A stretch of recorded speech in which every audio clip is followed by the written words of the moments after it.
सत्य को खोजने वाले सभी साधकों को मेरा प्रणाम।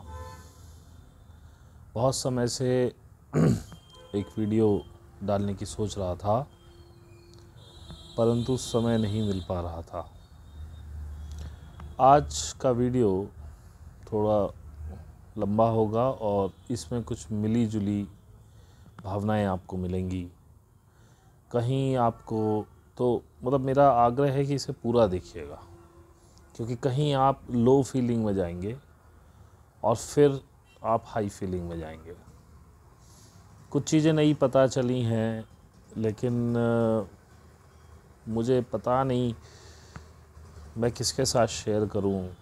पता नहीं आप लोगों को कितनी समझ में आएंगी, कितनी नहीं आएंगी, लेकिन मेरा फ़र्ज़ है आपको सही जानकारी देते रहना। जो मुझे पता लगती जा रही हैं वो मैं दे रहा हूँ। दूसरी बात, जैसे मैं हमेशा कहता हूँ, इसको लाइक कर दीजिए, वीडियो को शेयर कर दीजिएगा। अगर आपको लगे वीडियो देखने के बाद कि ये किसी के काम आ सकता है या किसी और को भी ये चीज़ें जाननी चाहिए, सब्सक्राइब आपकी मर्ज़ी है, करें ना करें आपकी मर्ज़ी, लेकिन लाइक और शेयर करने से थोड़ी रीच बढ़ जाती है, तो कई लोगों को इसका फ़ायदा मिलेगा।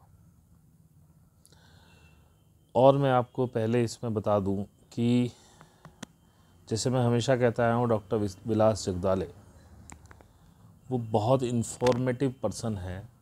उनके पास बहुत सारी जानकारियाँ हैं। उनके हज़ारों सब्सक्राइबर्स हैं। पहले लाखों थे, फिर उनका चैनल बंद हो गया। आजकल भी चैनल बंद है, वो टेलीग्राम वगैरह के माध्यम से थोड़ा हमको भेज पा रहे हैं।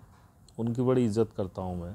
काम तो सभी अच्छा कर रहे हैं। योहान टेंगरा बहुत अच्छा काम कर रहे हैं, और विशुर राय चौधरी हैं, और भी बहुत सारे लोग हैं, बहुत अच्छा काम कर रहे हैं। लेकिन इन सब में अगर मैं देखूं तो सबसे ज़्यादा इन्फॉर्मेटिव पर्सन मुझे डॉक्टर विलास जगदाले लगते हैं। लेकिन उनको पता बहुत कुछ है, धीरे धीरे रिवील कर रहे हैं।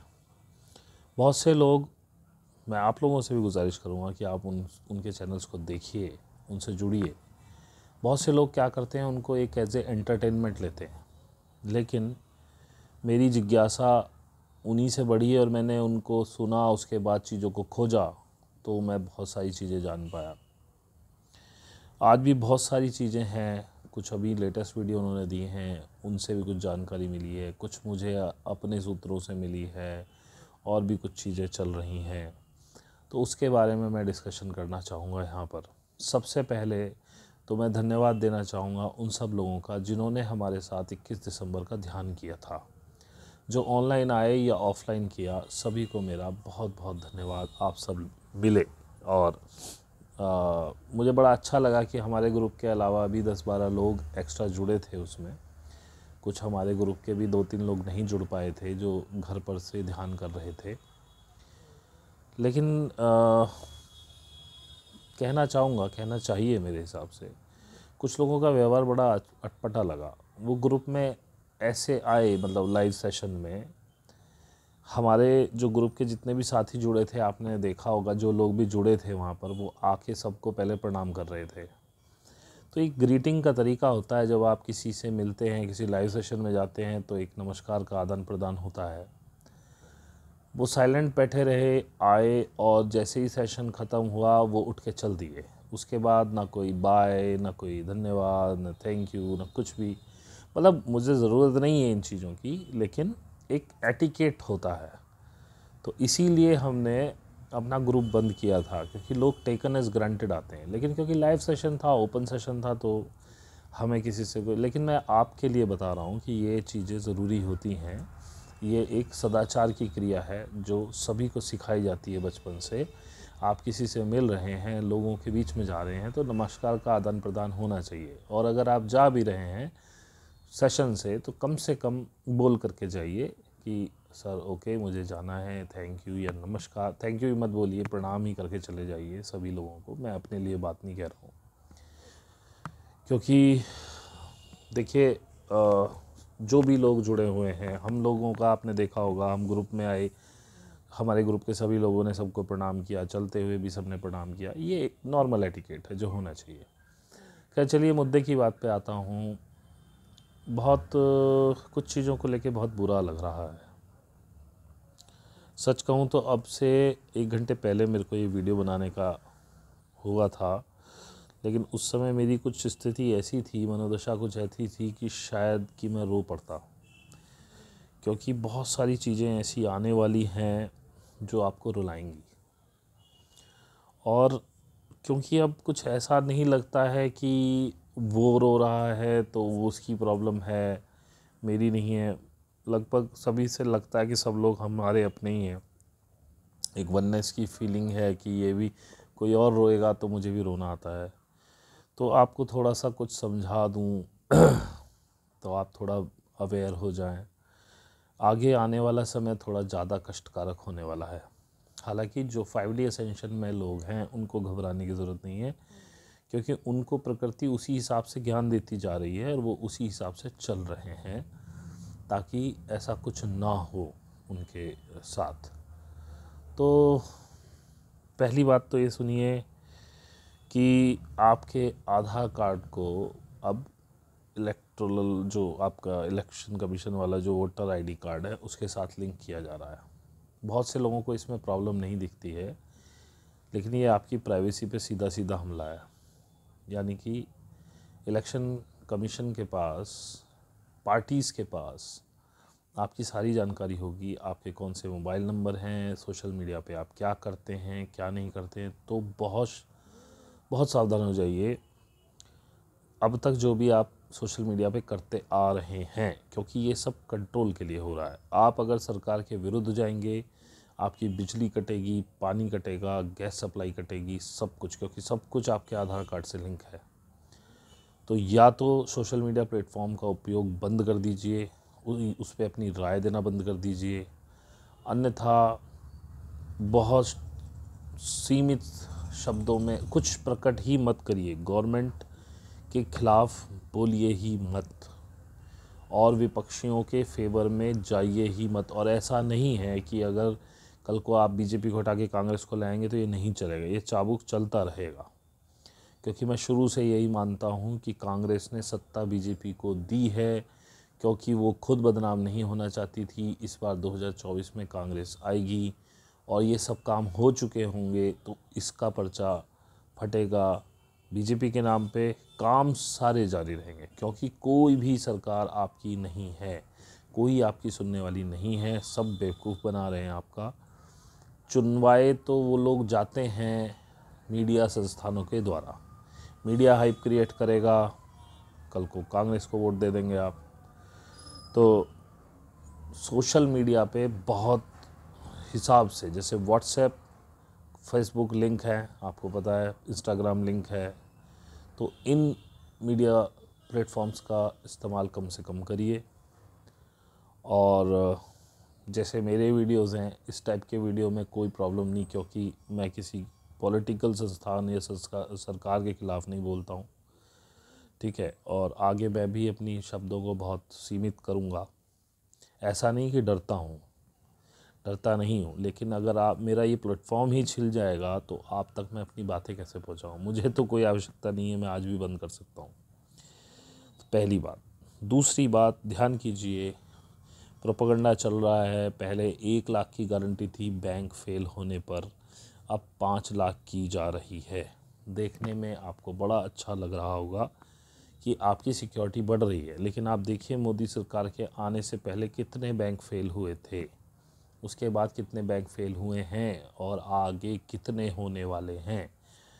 तो आपके लिए एक, मतलब जिनके पास बहुत ज़्यादा पैसा है तो भाई साहब मैं कुछ नहीं कर सकता हूँ, नहीं तो जो नॉर्मल मिडिल क्लास आदमी है अपने 2-3 खाते खुलवाइए और किसी में भी 5 लाख से ज़्यादा वैल्यू ना रखिए, क्योंकि फ्यूचर में मैक्सिमम बैंक फेल होंगे। ये आप मेरी बात ध्यान से सुन लीजिए। तो आपको 5 लाख तक का ही रिफ़ंड मिलेगा, उससे ज़्यादा नहीं मिलेगा। सो प्लीज़ इसको ध्यान से देखिए। आगे आने वाला समय बहुत ख़राब है क्योंकि 5G की टेस्टिंग जियो ने रोबोटिक्स पे भी कर ली है। बहुत सारी रोबोटिक मशीनें चलाई गई हैं और ये 5G आया ही इसलिए है। विलास जगदाले जी बार बार कहते हैं इस बात को, ये इंडस्ट्रियल रिवॉल्यूशन 4 है। तो ये क्लियर आज उन्होंने एक अखबार की कटिंग में भी दिखाया, उसमें लिखा है इंडस्ट्रियल रिवॉल्यूशन 4 के लिए जियो ने 5G की टेस्टिंग की, जिसमें क्रेन्स, कुछ मेडिकल इक्विपमेंट्स वगैरह एट्सेट्रा एट्सेट्रा काफ़ी चीज़ें चलाई गई। बहुत जल्दी आपके पास ये जो किसान आंदोलन उठ गया है, इसका भी आपको बहुत बड़ा खमियाजा भुगतना पड़ेगा जब इस बार का लॉकडाउन में आपको बाहर नहीं जाने देंगे। आपने डोजेस भी लगवाई होंगी तो भी आपको RT-PCR के लिए बोला जाएगा बाहर निकलने से पहले। तो ध्यान रखिएगा, कोशिश करिए घर से कम बाहर जाएं। अभी से जो आपकी फूड सप्लाईज़ हैं वो इंस्टॉल करके रखिए, घर में एप्रोप्रिएट रखिए ताकि आपको बाहर ना निकलना पड़े। क्योंकि इस बार जैसे ही आप बाहर निकलेंगे रेस्ट्रिक्शन इतने टाइट होंगे आगे आने वाले समय में कि आप बिना किसी RT-PCR, चाहे आपने वैक्सीन दोनों लगवा ली हूँ, उसका सर्टिफिकेशन हो, फिर भी RT-PCR ज़रूरी होगा। और 90% RT-PCR में वो आपको पॉजिटिव ला देंगे। फिर आपके साथ खेल शुरू होगा दुनिया भर का। बच्चों को बचाइए, जिनके बच्चे मेट्रो सिटीज़ में हैं, स्कूल जा रहे हैं, कोशिश करिए उनको स्कूलों से बचाइए, क्योंकि महाराष्ट्र में खेल शुरू हो गया है। RT-PCR हो रहे हैं बच्चों के और उनको पॉजिटिव घोषित करके उनको दुनिया भर की दवाइयाँ देने का प्रावधान है और टीके लगाने का भी है। तो कोशिश कीजिए इससे बचिए। दूसरा, आज जगदाले जी ने बोला, पहले भी उन्होंने वार्न किया था, वही सब हो रहा है कि क्योंकि यूपी, पंजाब आदि चुनावों में बीजेपी जीत की तरफ नहीं है और उनको पता है कि वो हार जाएंगे, तो शुरू हो गया है राष्ट्रपति शासन लगने का खेल। क्योंकि मार्च लास्ट में राष्ट्रपति के चुनाव होने हैं और अगर ये राज्य वो नहीं जीत पाए तो राष्ट्रपति उनका नहीं बनेगा, जिसकी वजह से उनके बिल नहीं आ पाएंगे। लगभग 191 या 151 बिल्स पेंडिंग हैं जो उन्हें पास कराने हैं, तो वो राष्ट्रपति शासन लगवाएंगे, उसके बाद उस पर राष्ट्रपति के साइन कराएंगे, उसके बाद चुनाव होंगे। वो बिल आ चुके होंगे, कानून बन चुके होंगे और वो बहुत दमनकारी होंगे। आज मैं किसी एक मोहल्ले में गया था, तो एक घर के बाहर मैंने पश्चिमांचल विद्युत वितरण निगम लिमिटेड का, जो हमारे यहाँ यूपी में पावर सप्लाई करते हैं, जो सरकारी कंपनी है, उसका एक बारकोड देखा चिपका हुआ। बहुत पता नहीं किस तरीके से था, वो हट भी नहीं रहा था। अब वो क्या है क्या नहीं मुझे नहीं पता। Everything is going to be digitalise, सब कुछ डिजिटल हो रहा है, सब चीज़ों पे कंट्रोल, हर चीज़ आपके एक आधार कार्ड से जोड़ी जा रही है, ताकि आप कुछ गड़बड़ करें आधार कार्ड को वो ब्लॉक करेंगे। खाते ब्लॉक, बिजली ब्लॉक, पानी ब्लॉक, गैस ब्लॉक, सब कुछ ब्लॉक। तो आपको जुर्माना देना पड़ेगा, माफ़ी मांगनी पड़ेगी, सज़ा भुगतनी पड़ेगी, उसके बाद ये सब खुलेगा। तो बहुत ही कॉशियस होकर काम कीजिए, ठीक है। आगे आने वाला समय, जैसे मैं पहले ही कह चुका हूँ, बहुत ज़्यादा ख़तरनाक होने वाला है। आपकी आज़ादी को छीनने वाला ये समय होगा। बहुत दिमाग से काम करिए और यदि आप अवेकंड हो गए हैं, कुंडलिनी जागरण में आ गए हैं, साधना कर रहे हैं, तो प्रकृति आपके लिए अपने आप मार्ग निर्धारित करती जाएगी। ये मेरा वादा है आपसे। अब ये थोड़ी सी ख़राब बात है, जैसे मैं पहले भी कह चुका हूँ, लोग डर जाते हैं। तो मैं आपको बताऊं कि आपको कुछ सुनाता हूँ पहले, बाकी बात बाद में करेंगे। मैं किसी वीडियोस में, कल था 2 वीडियोस थे नियर डेथ एक्सपीरियंस के, तो उन्होंने, वो बंदे मर करके वापस आए थे कि कोई एक बंदा 1.5 घंटे के लिए शायद मरा था और एक बंदी थी जो कोमा में थी 1.5 दिन के लिए। तो उन्होंने बताया, उनको सब कुछ याद था उन्होंने क्या देखा। तो वो मेरी समझ में सारा आ गया, मुझे नहीं पता आपकी समझ में आएगा कि नहीं आएगा। पहले मैं उनकी बातें बताता हूँ आपको, फिर उनको डिकोड करूँगा, फिर देखिएगा आप, समझिएगा अगर समझ पाएँ तो। हाँ, उससे पहले कुछ लोगों ने, 1 या 2 लोगों ने उस दिन शायद कहा था, जिस दिन हम मेडिटेट कर रहे थे, कि मैं ध्यान करता हूँ लेकिन कभी छूट जाता है, कभी कर लेता हूँ। तो सबसे पहले आप लोगों से विनती है, यदि आप इस मार्ग में आ गए हैं तो इसको खाने से भी ज़्यादा ज़रूरी जानिए। 2 समय का ध्यान अवश्य करना है, खाना खाएं या ना खाएं, क्योंकि बिना खाए एक समय आप जीवित रह सकते हैं, पर आगे आने वाला समय यदि आप ध्यान नहीं करते एक समय तो आप जीवित नहीं रह सकते हैं। ये बात आप ध्यान में रख के चलिए, उस हिसाब से काम कीजिए, ध्यान कीजिए। तो ध्यान की ज़रूरी इतनी, और बहुत लोगों को ऐसा लगेगा करने के बाद सब कुछ ठीक भी हो रहा है फिर भी वो छोड़ देंगे। वो पैटर्न है उनकी, जो सोल है, आत्मा का पैटर्न है। शायद वो अभी उस लेवल पे नहीं आए कि उनको आगे जाना है, तो कोई बात नहीं, कोई फ़र्क नहीं पड़ता। आपके घर वाले आपके ख़िलाफ़ हो जाएंगे, आपको ज़बरदस्ती टीका लगवाने की कोशिश करेंगे, आपको क्रिटिसाइज़ किया जाएगा, ये सब चीज़ें आपको झेलनी पड़ेंगी। उसको भी कैसे ओवरकम करना है मैं बताता हूँ। पहले मैं वो बात बता दूँ जो, तो मैंने उन दोनों को सुना तो दोनों नियर अबाउट एक ही बात कह रहे थे, लेकिन मैं आपको एक बंदे का उसमें एक्सपीरियंस बताता हूँ। उसने कहा एक खिड़की से एक रोशनी आई, वो हॉस्पिटल में था, कैंसर का मरीज़ था। रोशनी आई, फिर मैंने अचानक देखा कि मैं ऊपर उठा हूँ और मैं अपनी बॉडी से निकल आया हूँ। मुझे अपनी बॉडी दिख रही थी, पास में नर्स भी जो सब कर रही थी वो सब दिख रहा था। फिर मैं एक टनल में घुस गया, ऐसा लग रहा था मैं लाइट में से ही आ रहा हूँ और लाइट में ही जा रहा हूँ।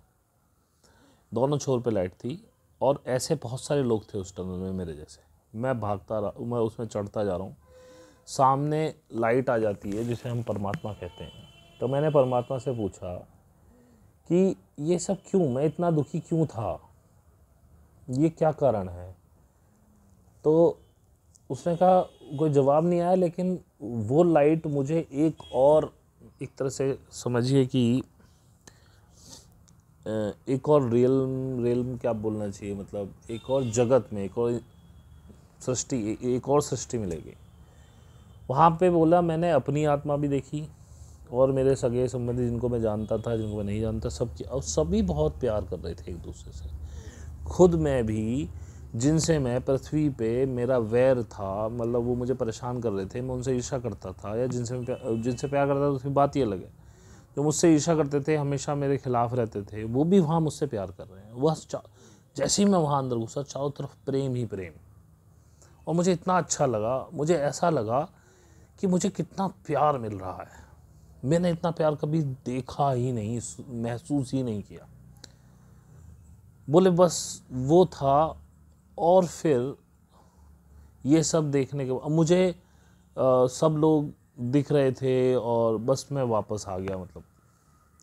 और फिर मेरी आँख खुल गई और मैं अपने आप से इतना प्यार कर रहा था कि मेरी नर्स कह रही थी कि जब मैं उठ रहा था 1.5 घंटे बाद, तो मैं विस्पर कर रहा था मुझसे, I love my self, I love my self very much, I love my self.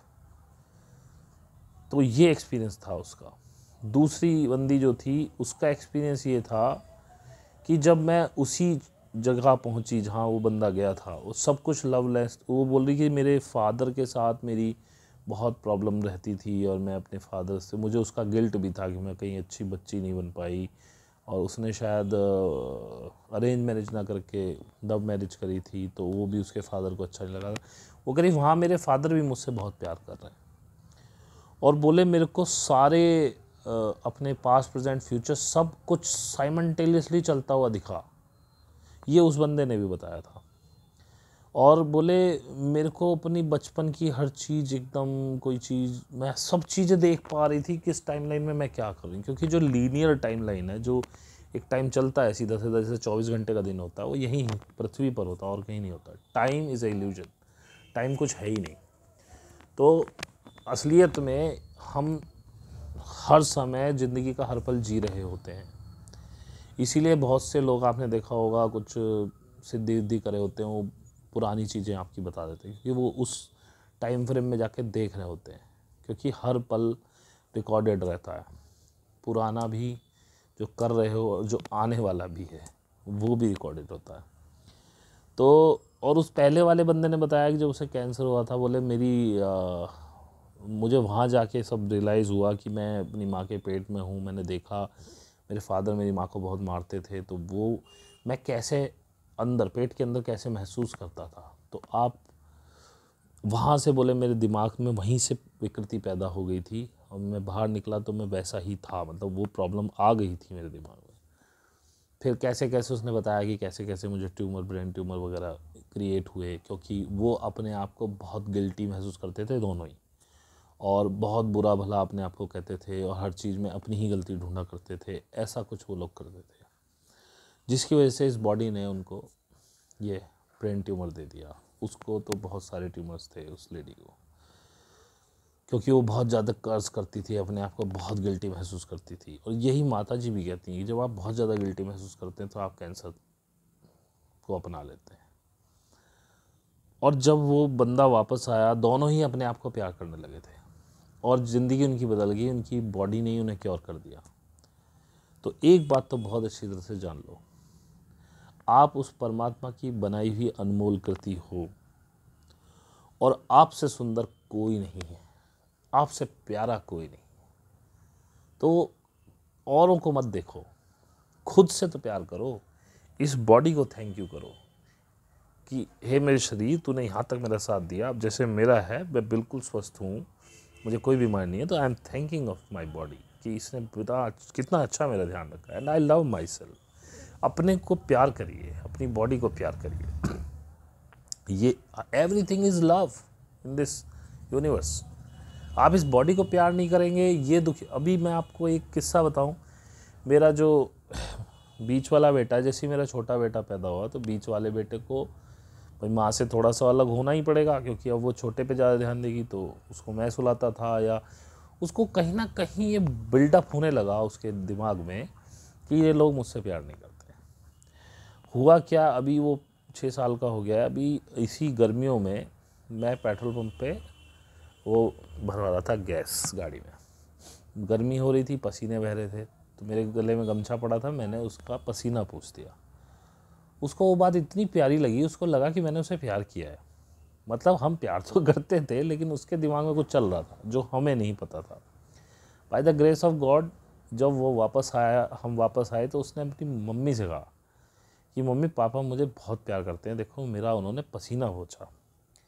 ये बात जब मेरी वाइफ ने मुझे बताई तो मेरे को टिक कर गया, ओह भाई इसके दिमाग में कुछ चल रहा है खेल। क्योंकि मेरे दिमाग में भी चल रहा था ये, जब मैं छोटा था, कि मेरे बड़े भाई को ज़्यादा प्यार किया जाता था, क्योंकि उसको बाद में कुछ सेप्टिक हो गया था उसके पैर में, वो काफ़ी बीमार रहा था, तो उस पर ज़्यादा ध्यान देते थे वो लोग, मेरी मदर वगैरह।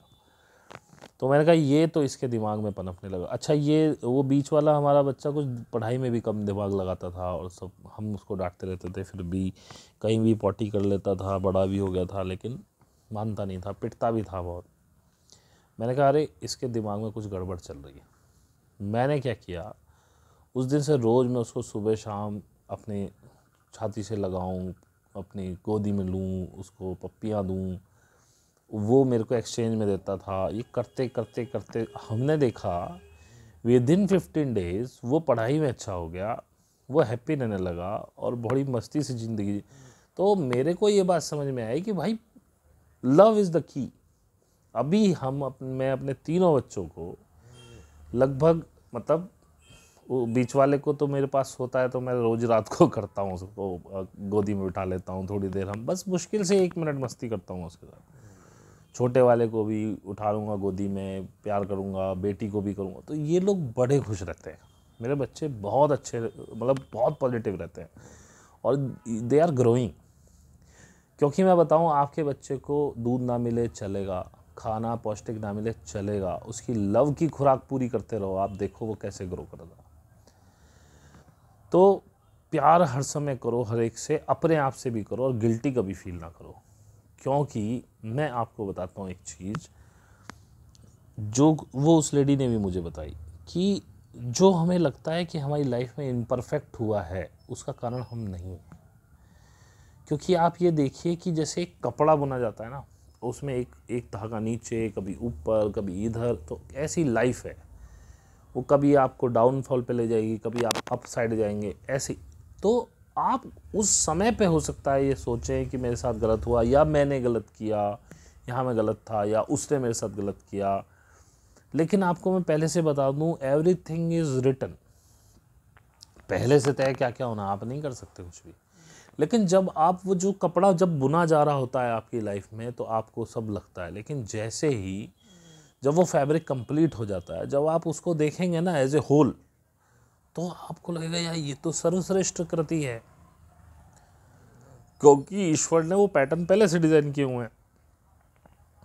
और बताओ, जो हम हैं, हमारा एक अपर रियल सेल्फ एक अलग डायमेंशन में है, जिस जगत की मैं बात कर रहा हूँ, वहाँ पे हम लोग आपस में बड़े प्यार से रह रहे हैं, और हमारे कॉन्ट्रैक्ट्स हुए हैं आपस में। जो इस बार मेरी पत्नी बनी है, हो सकता है पिछले जन्म में मैं उसकी पत्नी था, तो हम में आपस में कुछ लड़ाइयाँ हुई, प्यार हुए, या कुछ ईर्ष्या की बातें हुई, फिर हम वापस गए, फिर दोबारा हमने कॉन्ट्रैक्ट किया, चल ठीक है अब के तू पत्नी बन, मैं पति बनूंगा। ऐसी जो मेरी माँ थी, हो सकता है मैं उसकी माँ रहा हूँ पिछले जन्म में। तो ये हम जब उससे प्रेम का और ईर्ष्या का संबंध बनाए रहते हैं ना इस जगत में, तो वो संबंध टूटता नहीं। उसके लिए हम बार बार घूमते रहते हैं, जन्म लेते रहते हैं। इस चीज को तोड़ने का सबसे बढ़िया तरीका है माफ कर दो और माफी मांग लो, जिसे कहते कट योर कॉर्ड्स। यही हमारे अद्वैत वेदांत में है, यही माता जी ने कहा, मोह मत रखो किसी से, प्रेम सबसे करो, ईर्ष्या मत रखो किसी से। किसी के साथ आपने बुरा किया है तो उससे माफ़ी मांग लो, और जिसको लगता है कि किसी से आपको ईर्ष्या है या किसी ने आपके साथ बुरा किया है, उसको माफ़ कर दो, और दिल से माफ़। इतना आसान नहीं होता माफ़ करना, समय लगता है।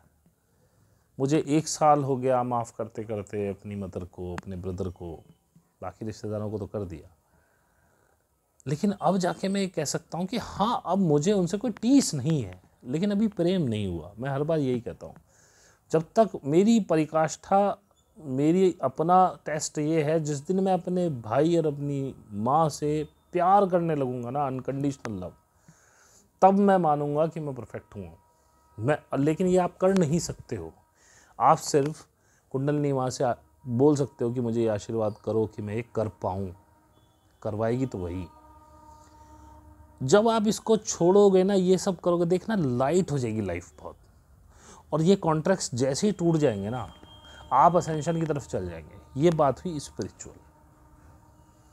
अब असेंशन, अपलिफ्टिंग, अवेकनिंग, ये सारी लगभग एक ही चीज़ें हैं। स्पिरिचुअल अवेकनिंग भी एक ही चीज़, और ज्ञान, आपको आसपास की चीज़ों में दिमाग लगाना। अब मैंने कहा, जैसे आपको शुरू में कहा था कि ऐसा हो रहा है, ऐसा होगा, मैं परेशान हूँ, लोगों को परेशानियाँ आएंगी, तो आप लोगों को कैसे होगा? जब आपका ज़्यादा दिमागी नहीं होगा उस पर, पैसे से आप बंधे नहीं, पैसा आपको मिले ना मिले ठीक है, फिर आप उस सिस्टम में होंगे कि आपको फ़र्क, जैसे अब मुझे फ़र्क नहीं पड़ता क्या हो रहा है, मुझको पता है, मैं देखता भी रहता हूँ, जगदाले जी को भी सुनता रहता हूँ, योहान भी बहुत काम कर रहा है हम लोगों को बचाने के लिए, उसे भी देखता रहता हूँ, लेकिन मुझे फ़र्क नहीं पड़ता। तो जब मुझे फ़र्क ही नहीं पड़ता कि मोदी जी क्या कर रहे हैं, योगी जी क्या कर रहे हैं, या क्या हो रहा है, पुलिस क्या कर रही है, तो मैं उस पर टिप्पणी क्यों करूँगा? क्योंकि मुझे बुरा ही नहीं लग रहा कुछ, क्योंकि मुझे लग रहा है कि ये लोग इसी लायक हैं, इन्होंने ही तो चुना था भाई, सब ने मिलकर, इनको इसी लायक है, भुगतने दो, सब अपने अपने कार्मिक साइकिल पूरे करने आए हैं ना।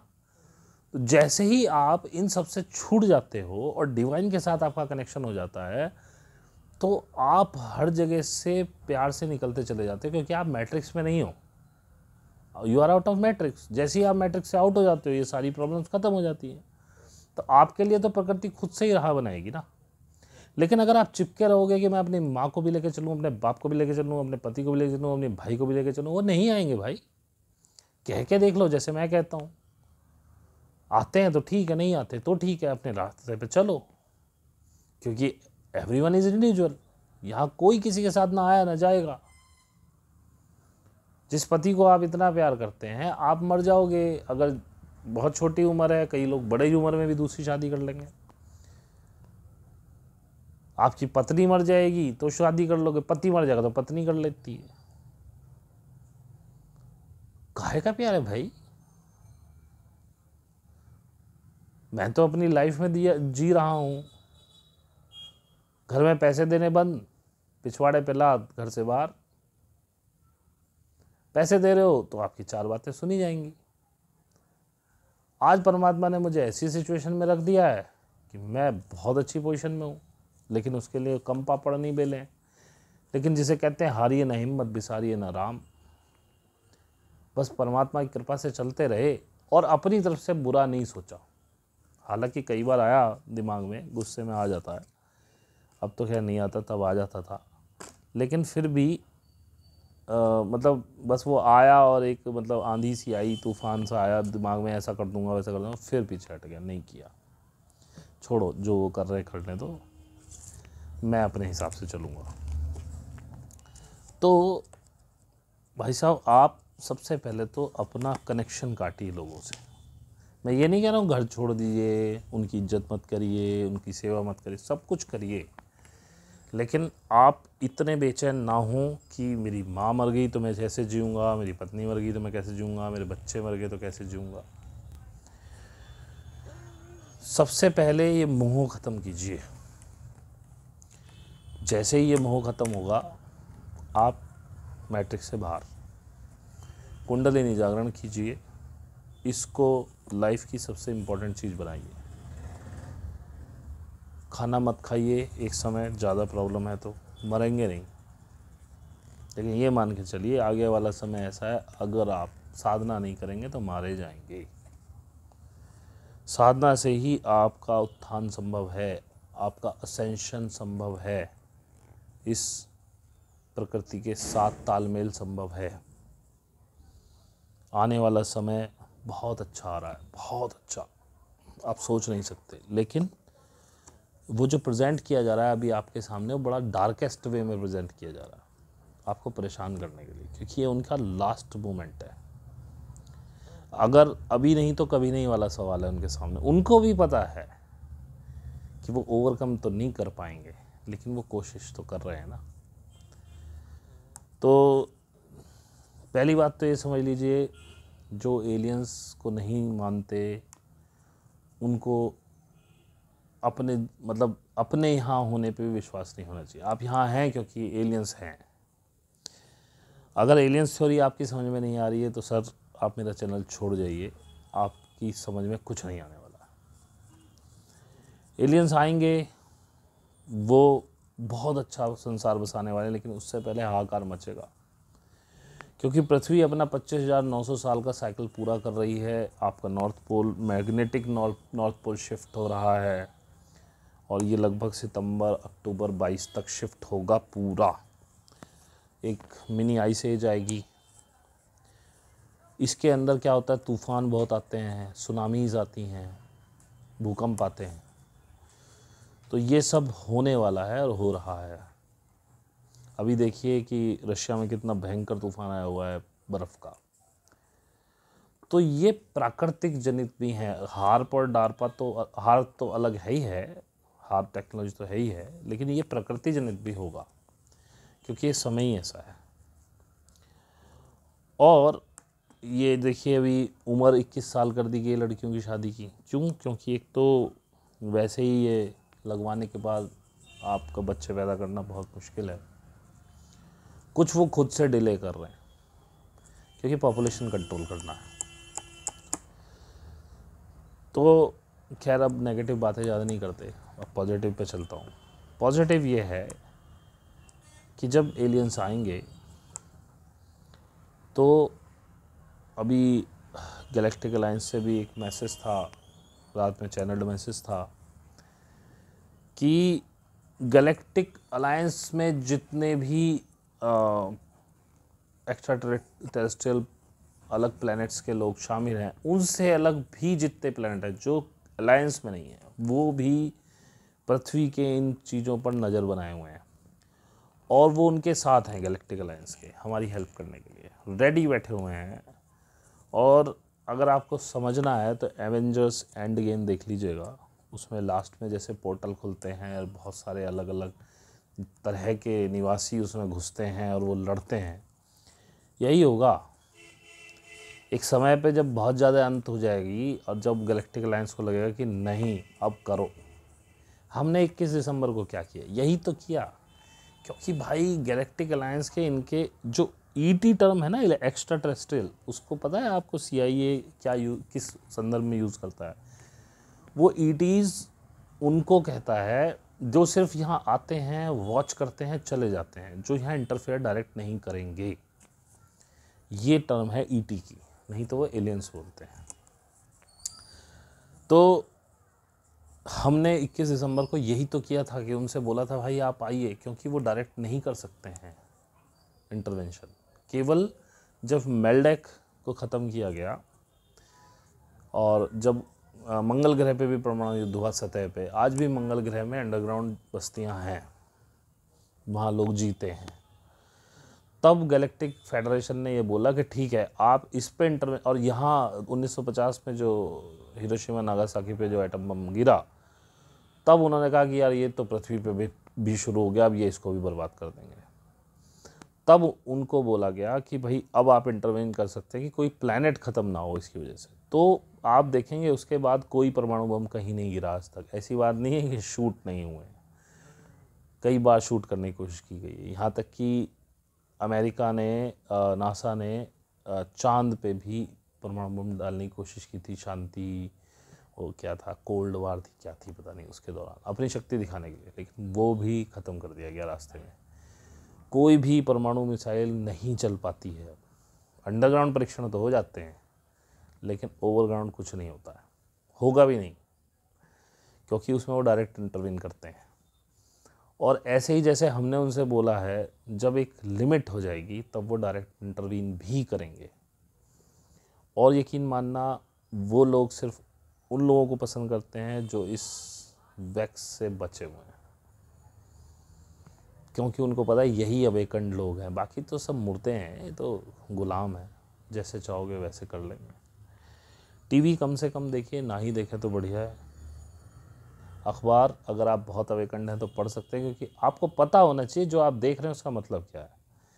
अगर आप में इतनी क्षमता नहीं है तो बंद कर दीजिए। ज़्यादा से ज़्यादा ध्यान अपने इवोल्यूशन पे रखिए, आपके सारे मसले हल हो जाएंगे।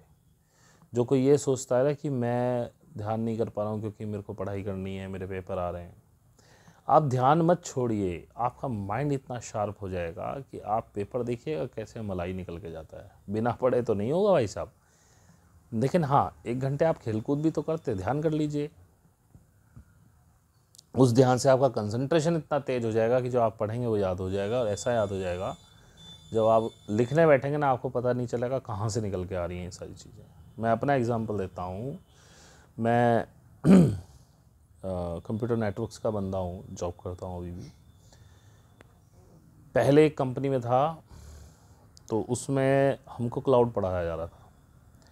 ट्रेनिंग इंजीनियरिंग मेरी समझ में नहीं आ रहा था, और यहाँ पर ज़रूरत पड़ी क्लाउड की, तो मैंने सिर्फ यूट्यूब के कुछ वीडियोस देख के क्लाउड एकदम से मेरी समझ में आ गया, पूरा घुस गया है। अभी जो लोग क्लाउड पे काम कर रहे हैं, जो सीखा है, उनको उतनी शार्प उनकी पकड़ नहीं है कुछ चीज़ों पे, जो मेरे मतलब की चीज़ें। क्लाउड में जो नेटवर्क का पार्ट है उसमें मेरा बहुत तेज हाथ है, और एकदम से समझ में आ गया। तो ऐसे शार्प हो जाती है, आपका माइंड ज़्यादा काम करने लगता है। और दूसरी बात, दिमाग से सोचना बंद करो, दिल से सोचो।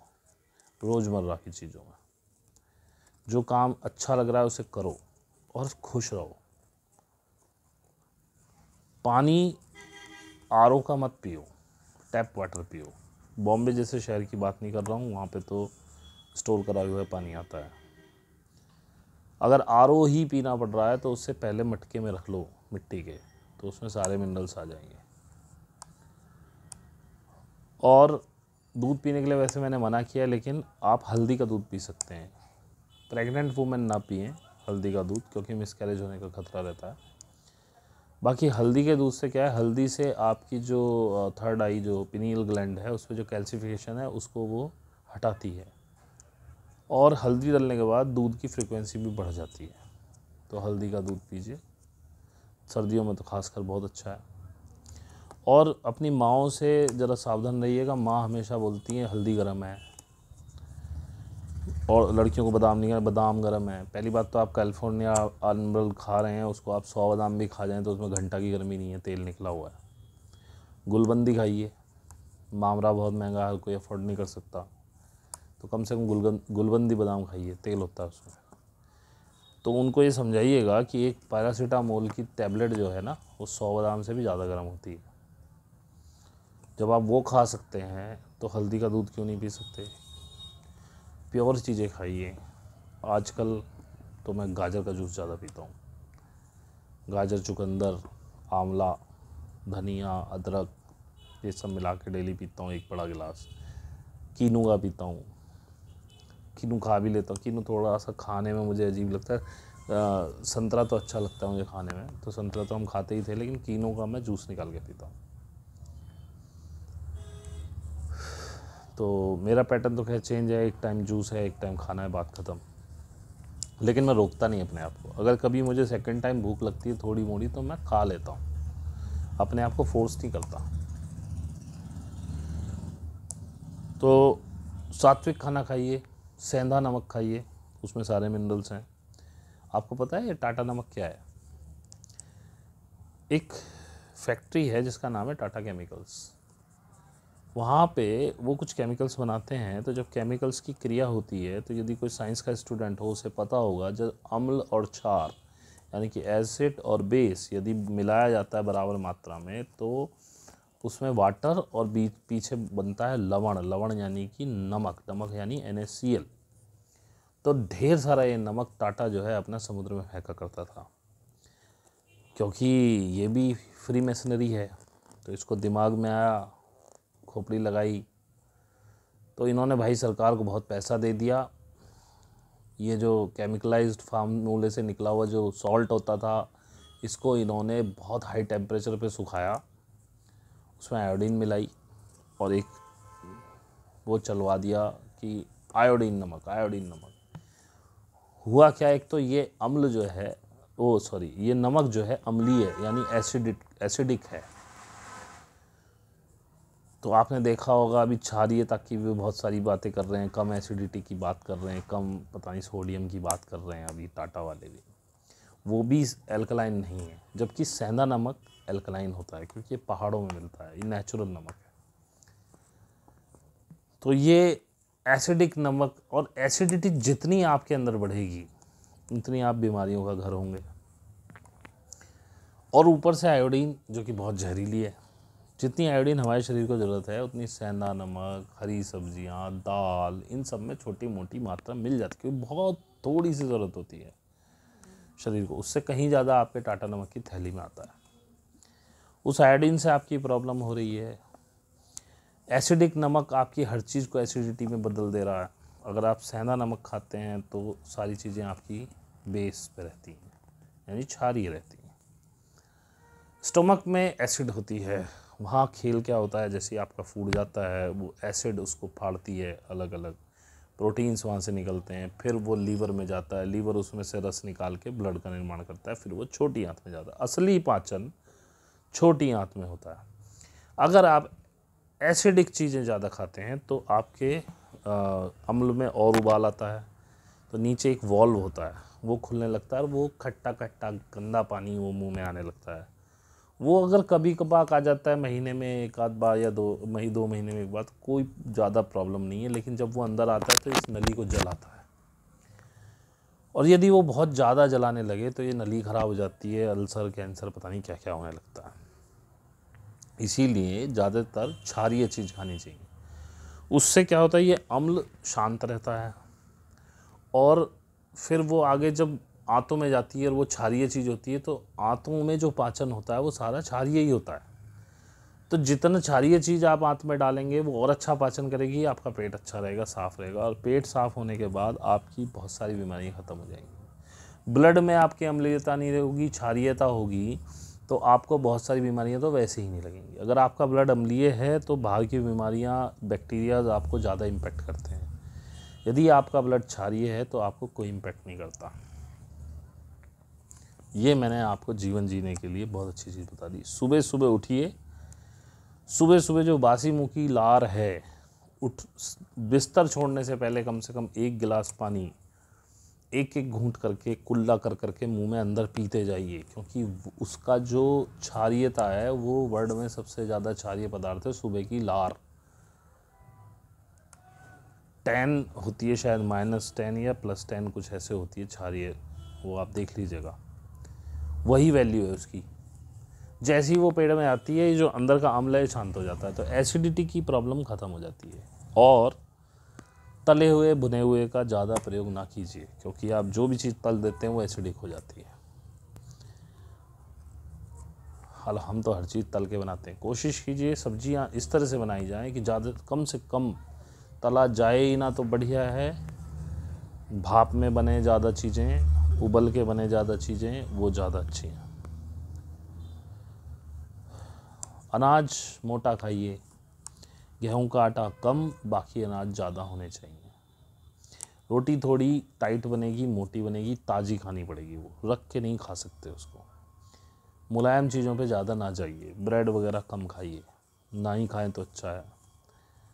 सबसे बढ़िया है आलू उबाले, और भाई साहब हल्का सा मसाला तवे पे किया, बहुत मामूली सा तेल डाल के, और उसमें भून के खा लिए, या आलू में वैसे ही नमक मिर्चा डाल के खा लो उबाल के, ठीक है। या जैसे अब सर्दी चल रही है तो गाजर मटर है, गाजर है, आलू गाजर है, गाजर मेथी, आलू गोभी है, आलू मेथी है, इसको कढ़ाई में सीधा डाल दीजिए, मसाले डालिए, कुछ मत छोंकिए, ऊपर से थाली ढक दीजिए, थोड़ी थोड़ी देर में चलाते रहिए, वो पानी छोड़ती रहती है अपने आप, भुनेगी नहीं, भुनते ही मामला ख़राब है।